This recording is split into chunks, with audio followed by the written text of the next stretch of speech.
Bonjour à toutes, je vous retrouve aujourd'hui pour vous parler en fait d'un test produit que je fais.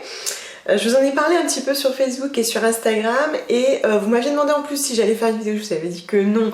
Effectivement sur le coup je me suis dit mais non, je ne vais pas faire de vidéo, d'ailleurs je ne voulais même pas vous le dire à la base et puis finalement je trouvais ça drôle.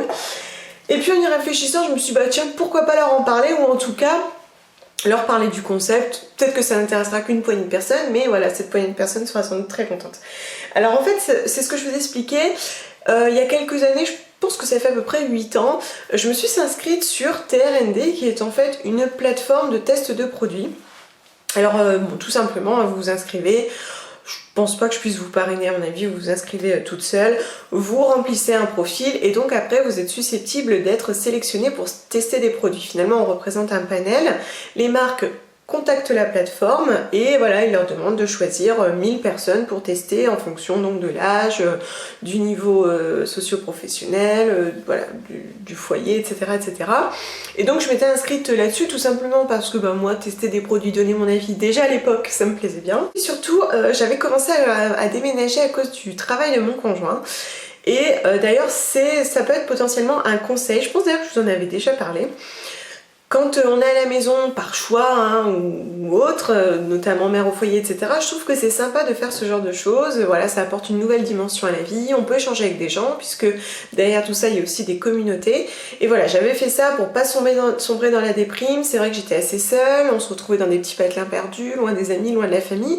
Et voilà, le fait d'avoir ce genre de contact, je trouve que ça aide beaucoup. Vous avez une petite mission, c'est super sympa.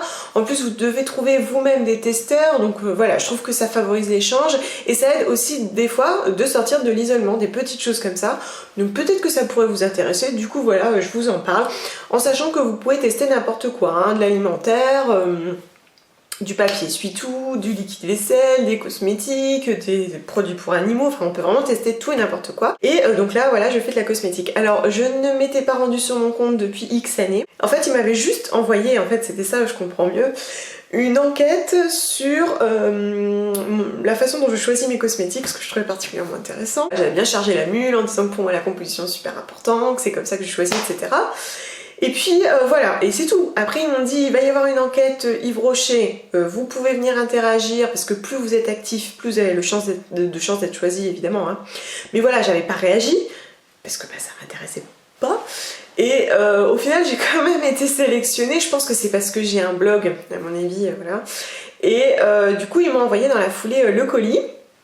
Donc voilà, c'est tout, je l'ai. Je vais faire correctement le test, je vais le faire très très bien parce que voilà, je suis une personne assez consciencieuse. En plus de ça, quand on s'inscrit sur ce genre de site, on s'engage quand même à être assez rigoureux, assez sérieux parce que c'est sérieux, hein. C'est vraiment une entreprise qui fait des tests produits, les marques les contactent. Pour avoir touché un peu du doigt le marketing, ce sont vraiment des enquêtes assez lourdes et assez importantes. Ensuite, vos propos seront repris, traités, pour ensuite faire une synthèse à la marque. Enfin voilà, c'est important quand même d'être assez rigoureux, assez complet, de donner plein d'éléments et de bien rédiger vos commentaires. Pour autant, c'est pas très lourd, hein, c'est pas très difficile à faire, c'est juste qu'il faut bien analyser le produit dans sa totalité pour donner un avis complet. Donc en fait, ce qui se passe, c'est que vous recevez les produits à tester, que voici. Donc c'est la gamme Yves Rocher, la gamme sensitive végétale, et vous avez en plus des miniatures en fait à faire tester. Donc là, en miniature, on a une eau micellaire et une crème visage.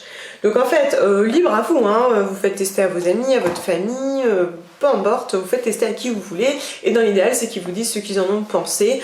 Voilà, c'est un petit peu du bouche à oreille hein, concrètement, parce qu'il faut bien être clair là-dessus, la marque veut effectivement un retour sur son produit, mais elle veut aussi faire parler de son produit. De toutes les manières, c'est toujours donnant-donnant, hein, c'est comme avec les blogueurs, hein, le principe est toujours le même. Vous recevez ça toujours très bien emballé, on sent encore une fois la rigueur, vous avez aussi un petit guide pour vous dire ce que vous devez faire, ensuite vous allez sur votre profil. Honnêtement, enfin moi déjà à l'époque je trouvais ça très très sympa, en plus il y a un petit côté très sympa et convivial qu'il cultive je trouve dans les communautés, c'est donnant parce que ensuite tous les produits vous les gardez, hein. Même si vous reste des miniatures c'est pour vous, hein, c'est cadeau. Hein. Ce que vous avez pu faire tester c'est très bien et sinon le reste donc c'est pour vous, hein. C'est tout, c'est le jeu. Hein.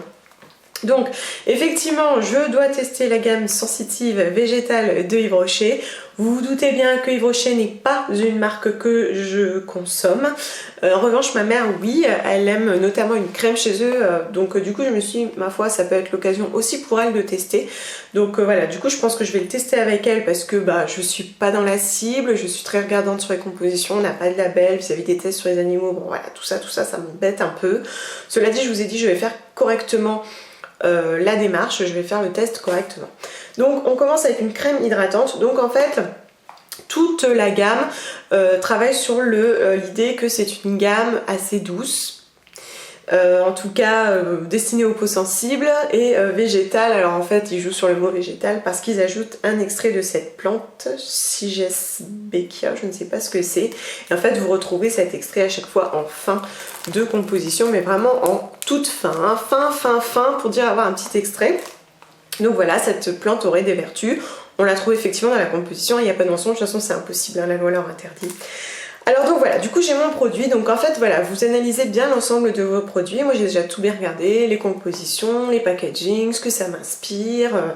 Ouais, je vous dis, j'ai fait correctement la mission. Et une chose qui m'a interpellée, c'est cette formule contient plus de 89% d'ingrédients d'origine naturelle. Pas de parfum, pas d'alcool, pas de colorant, pas d'huile minérale, pas de parabènes. Alors effectivement, on n'a pas tout ça, encore une fois ils n'ont pas le choix. Par contre le 89% d'ingrédients d'origine naturelle, j'avoue que ça me troublait un petit peu. Alors bon, a priori c'est vrai, puisque de toutes les manières, dans les émulsions comme celle-ci, vous avez essentiellement de l'eau. Et vu qu'ils n'ont pas de label, ils ne sont pas soumis à des chartes. Donc voilà, j'imagine que l'eau compte dans leurs ingrédients naturels. Petite information quand même des plus importantes. Alors, donc j'ai regardé la composition, vu qu'on n'a pas de label, on ne peut pas savoir de quelle origine est la glycérine, bien que maintenant elle soit essentiellement d'origine végétale. Mais bon voilà, on retrouve très vite des silicones, diméthicones, et puis on va retrouver du phénoxyéthanol. On va dire que voilà, de manière générale, si je le regarde comme ça pour la première fois, c'est ce qui m'interpelle tout de suite. Derrière l'eau, on a du méthylpropanédiol. Voilà, la composition est pas extraordinaire. Là où je m'attends à avoir dans ce genre de crème une huile végétale assez noble, vous voyez, après dans l'émulsion, malheureusement je ne l'ai pas. Bon, on a des dérivés de coco, mais tout le monde les utilise. Voilà, la composition est pas exceptionnelle, les silicones vraiment dommage, vraiment dommage, hein, ça va apporter de la texture, hein, c'est toujours la même histoire, et du phénoxyéthanol, vraiment dommage. Par contre, on ne peut pas dire qu'il y ait d'ingrédients vraiment agressifs, et je pense qu'en ce sens, ils ne mentent pas, ou en tout cas, ils ne mentent pas sur la première partie du nom. Affaire à suivre. L'un des produits phares, c'est leur micellaire apaisante, toujours au même extrait.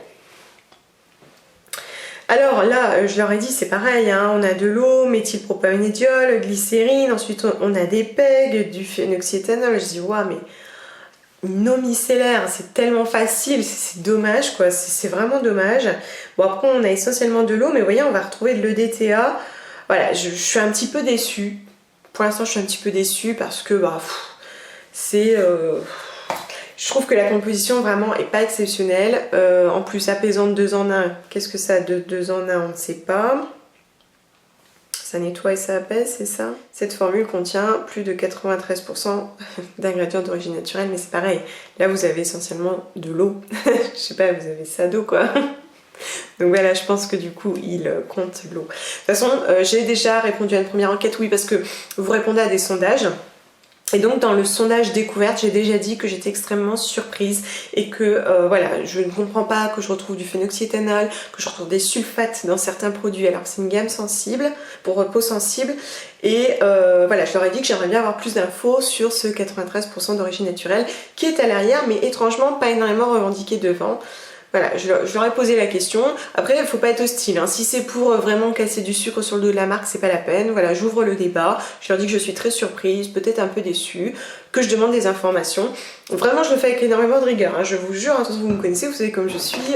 Voilà, si je fais les choses, je les fais bien. Je les ai reçues, je vais bien le faire. Ensuite, on a un lait démaquillant. Alors là, pour le coup, c'est vraiment pas un produit que j'utilise. Donc là, on a une eau et derrière, on a une huile. Pour faire cette huile... cette émulsion. Donc c'est une huile végétale. Alors oui, comment je le sais? Parce qu'en fait c'est écrit le nom de la plante en latin et derrière c'est écrit seed oil. Donc c'est l'huile de la graine, tout simplement. Vous n'avez pas besoin de tout savoir par cœur pour pouvoir reconnaître ces petits trucs. Bon, après on continue, glycérine et paf, phénoxyéthanol, paf, copolymère. Paf, cross polymère, paf, EDTA. On a de la gomme d'acacia et enfin on a l'extrait en question. Un petit peu dommage, encore une fois. Ensuite on a ces deux petits produits. Alors là par contre j'étais assez surprise parce qu'en fait, pour moi il y a un défaut de packaging. Je vais vous le montrer. Je trouve qu'on ne comprend pas assez vite ce qu'on a entre les mains. Alors là, vous me direz, ça relève vraiment du marketing, mais je vais leur dire parce que c'est important quand on fait son packaging. Qu'est-ce qu'on a entre les mains? Encore une fois, je vous le remontre. Qu'est-ce que c'est? On ne sait pas. Concentré ultra tolérance, peau sensible. Normalement, quand vous prenez votre produit dans les mains, en quelques secondes, vous devez avoir identifié l'intérêt, l'objectif, l'usage. Là, on ne sait pas. Voilà, concentré, ultra tolérance. Donc, en fait, on retourne le produit, on commence à comprendre qu'en fait, c'est un fluide. Un fluide, machin, bon. Appliqué sur le visage, voilà, c'est un fluide hydratant. Mais je trouve que c'est un petit peu light. Donc, du coup, je vais leur dire, je comprends pas ce qu'ils ont fichu ici. Bon, peu importe. Au niveau de la composition, donc le contour de l'œil, donc on a 90% d'origine naturelle, mais encore une fois, on va retrouver des silicones avec du diméthicone et on va retrouver du phénoxyéthanol, voilà, tétrasodium EDTA, bon voilà, c'est pas exceptionnel, voilà, encore des polymères, dommage. Par contre, où est-ce que j'ai vu des sulfates, je vous ai dit tout à l'heure? Ah bah c'est ici, on a du sodium cossette sulfate. Et là, je leur ai dit par contre, au-delà de ma volonté de vouloir du végétal quand c'est revendiqué végétal, je leur ai dit attention, pourquoi on a des sulfates sur une gamme sensible. Donc ensuite, ce petit fluide, alors ce fluide, je vais bien le tester. Pour le coup, on a de l'eau, derrière, on a une huile végétale. Un peu plus bas, on va quand même retrouver des PEG.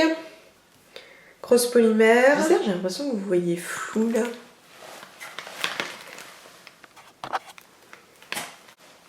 Donc du coup, ça on va le tester. Il est naturel à 94%. Bah, de toute façon, effectivement, vous avez l'eau, l'huile, c'est la base de l'émulsion, et ensuite vous allez avoir vos actifs. Donc oui, c'est pas mensonger, hein, 94% d'origine naturelle, c'est vrai. Ce qui est dommage, c'est ce qui est ajouté. On va voir. On va voir. En plus, on a des PEG quand même, on n'a pas de DTA dans celui-là. Voilà, le problème de l'EDTA, c'est que c'est assez polluant en fait, hein. C'est pas génial. Bon, voilà, du coup, je vais tester.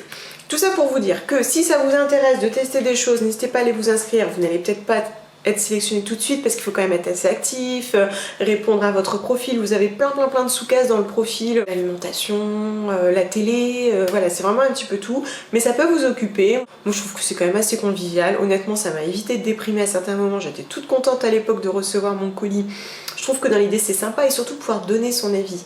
Je vous dis pas que la marque va changer tout son monde parce que vous allez dire que vous aimeriez que ça soit mieux, mais c'est une occasion de se faire entendre et voilà, je trouve que dans l'idée c'est plutôt pas mal. Voilà, je vous remercie de m'avoir écouté et je vous dis à très bientôt.